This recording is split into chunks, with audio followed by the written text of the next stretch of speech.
से बाबद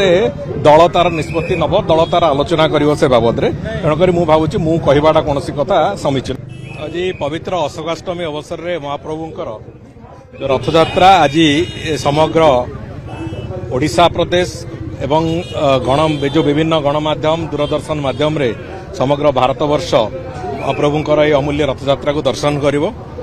मु आसीथिली आज देखिया पई ठीक ठाक सब चली एपर्यंत नीतिकांति सब ठीक ठाक चली महाप्रभुंकर दर्शन भी आम मैंने कलु। मो सांगे आमर स्थानीय विधायक श्री बाबू सिंह अच्छा जिलापाल अन्य माने समस्ते उपस्थित अच्छा एटी सामग्रिक भाव में जो पूरा सकाल नीतिकांति जहाँ हवा कथा ठीक ढंग से चलती खूब कम समय भितर ठाकुरंकर विजय हबार प्रक्रिया आरंभ हम एवं रथयात्रा आज ठीक समय हम एवं श्रृंखलित भाव में हम से दृष्टिकोण जहाँ जहाँ व्यवस्था होती समस्त व्यवस्था सुचारू रूपे होती कि नहीं से बाबद भी आम तर्जमा कलु एवं मते पूरा विश्वास अच्छी महाप्रभु करुणारे तांको रथयात्रा संपूर्ण रूपे श्रृंखलित भाव में और सुचारू भाव में निश्चित भाव में पालित हो।